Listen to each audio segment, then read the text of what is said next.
He lives in the shadows. No past, no identity, only instincts sharpened by war. Ilyas is a former Special Forces operative, now hired to protect a young girl targeted by powerful enemies. But this is not just a bodyguard mission. Every step draws him closer to a violent conspiracy. Every attack awakens the killer he tried to bury. Guns, ambushes, relentless pursuit, and a man forced to choose between survival and protecting the last innocent life in his reach. This is not a rescue story. It's a fight against time, enemies, and his own dark past. Let's dive into the intense and deadly world of Ilyas.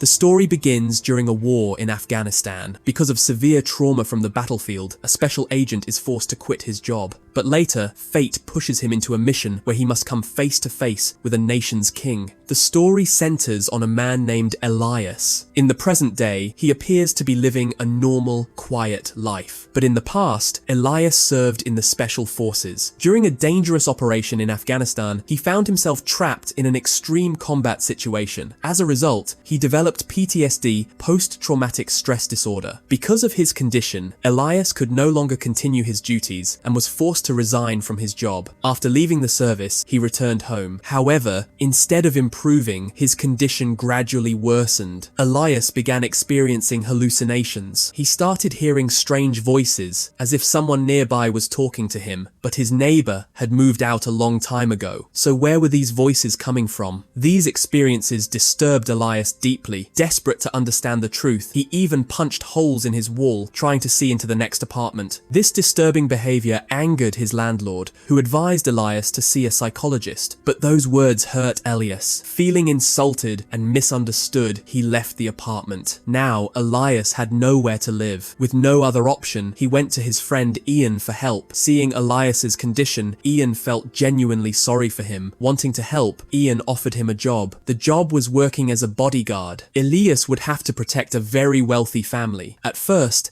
Elias didn't want the job, but with no place to stay and no income, he had no choice. He finally agreed. The next day, Elias arrived at the villa as a bodyguard. When he got there, he saw that 3 other bodyguards were already on duty. Elias quietly took his place beside them. A short while later, the head of the family, Jamal, arrived. Jamal introduced Elias to Amina and Noor. Amina was a grown woman, while Noor was still a young girl. Noor didn't like Elias at first. She made comments about his clothes and attitude. Jamal immediately told her to speak properly. After that, Noor reluctantly shook Elias's hand and walked away. The head bodyguard then showed Elias to his room and explained his duties. Later, while on duty, Elias sat near the swimming pool. Suddenly, Amina came out to swim. After a while, she approached Elias and asked him to come with her to the kitchen. Inside the kitchen, Noor was eating her food. Amina told Elias to keep an eye on Noor and then left. As soon as Amina walked away, Noor wrapped a piece of meat in paper and ran outside. Elias followed her. A short distance away, he saw Noor feeding the meat to a stray dog. Seeing this, Elias realized that Noor was actually a kind-hearted girl. Suddenly, Elias noticed 2 of the bodyguards whispering to each other in a suspicious way. This immediately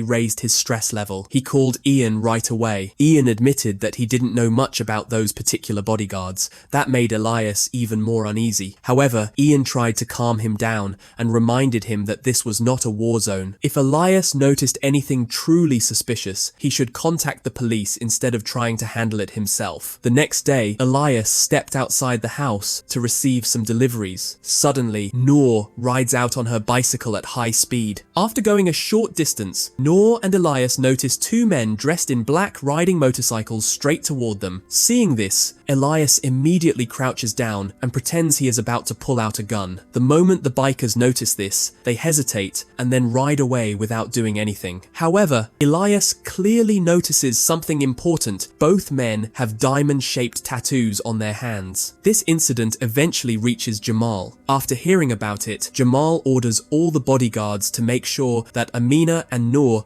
are not allowed to go outside under any circumstances. Elias doesn't understand why Jamal is being so overly protective, but he isn't interested in digging into family matters, so he keeps quiet. Later, when Elias discusses the situation with the head bodyguard, the head guard hands him a firearm for protection. That night, Elias can't sleep. He steps outside to get some fresh air and notices Noor looking at the sky through her telescope. After the earlier incident, Noor has started trusting Elias a little more. She invites Elias to look through the telescope and shows him the stars. Elias happens to have good knowledge of astronomy, so he explains different constellations and stars to her. Noor becomes genuinely happy listening to him. Meanwhile, Amina is not happy about this at all. She goes to Jamal and repeatedly asks for permission to go outside. Instead of agreeing, Jamal becomes even angrier and tells her that they are not ordinary people. At that moment, Noor also comes to Jamal and begs him to let them go out. When Jamal refuses again, Noor speaks harshly to him and storms off. Hearing those words from his daughter hurts Jamal deeply. Eventually, he gives in, but with one condition: a bodyguard must go with them. For this task, Elias is chosen. A short while later, as Elias waits in his car to leave, the head bodyguard suddenly approaches him and asks why he lied about seeing the two bikers earlier. Elias is completely confused. The head guard then shows him a video recording. In the footage, the road appears completely empty. Only Elias and Noor are visible. There is no sign of any bikers at all. Elias is stunned. He doesn't argue and simply leaves, beginning to wonder if what he saw earlier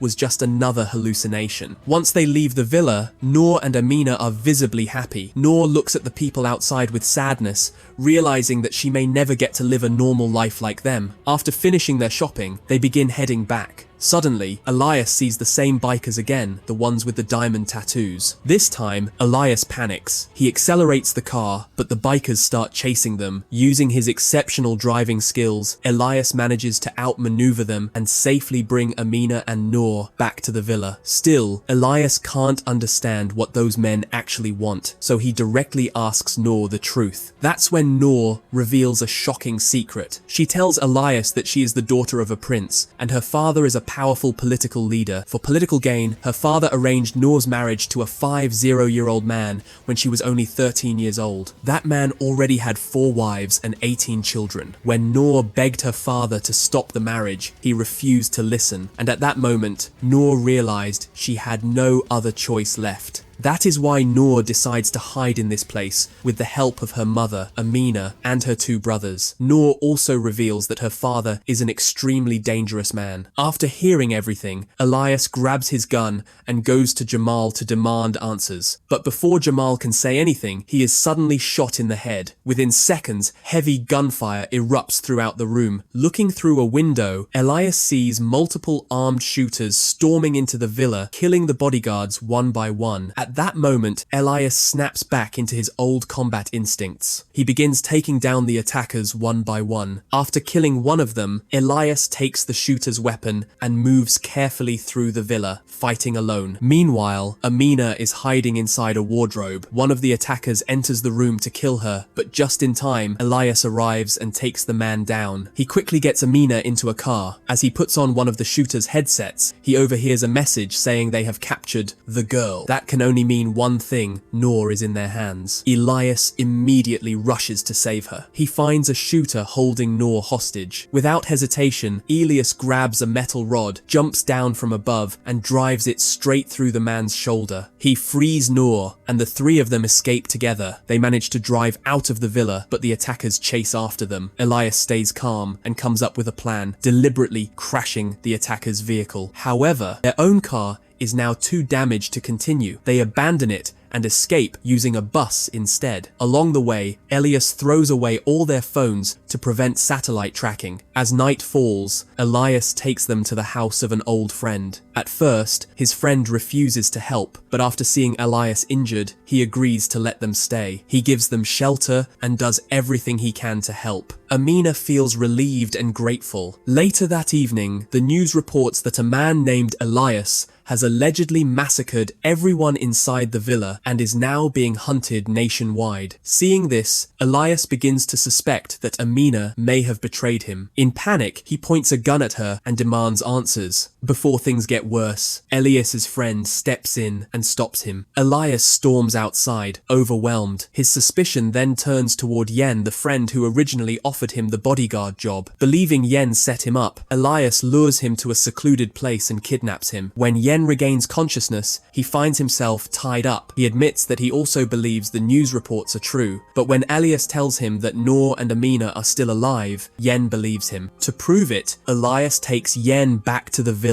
When they turn on the lights, everything looks completely normal, as if nothing ever happened. Elias is completely shaken. They then check the villa's CCTV footage. What they see terrifies Elias even more. The footage shows Elias himself forcibly kidnapping Noor and Amina and brutally killing everyone in the villa. Now Elias begins to question everything. Has he completely lost his mind? Or is someone controlling him and making him do things he can't remember? Just as Elias is spiraling with these thoughts, Yen notices something strange in the CCTV footage. He slows the video down frame by frame, and at one point he clearly sees a man being bitten by a dog. That single detail proves everything. The footage has been manipulated. Someone is deliberately framing Elias. To prove his innocence, Elias tells Yen to download and secure the video evidence. Meanwhile, Elias's friend has helped them so much that Amina feels genuinely grateful. As a gesture of thanks, she gives him a valuable piece of jewelry. Elias and Yen now focus on one question: who set Elias up? They track down the man who originally hired Elias as a bodyguard. At first, the man refuses to talk, even under torture. But when Elias presses a red-hot iron against his body, the man finally breaks. He confesses everything. He explains that Noor's father, after discovering that Noor was hiding in France, contacted a powerful underground organization. The man admits that he himself works for that organization. Noor's father threatened them directly: if you don't bring my daughter back, I will never buy weapons from you again. That threat put massive pressure on the organization. When Elias demands the name of the organization, the man suddenly goes silent, staring at the wall. That's when Elias notices a hidden camera. Their location has already been compromised. Realizing there's no time left, Elias sends Yen outside and kills the man. As soon as Yen steps out, he sees heavily armed soldiers arriving. Yen manages to take them down before they can react. After that, Elias and Yen return to Amina and Noor and tell them the truth. They can no longer stay in France. Yen explains that he has contact smugglers who can help them cross the border, but it will cost a lot of money. Without hesitation,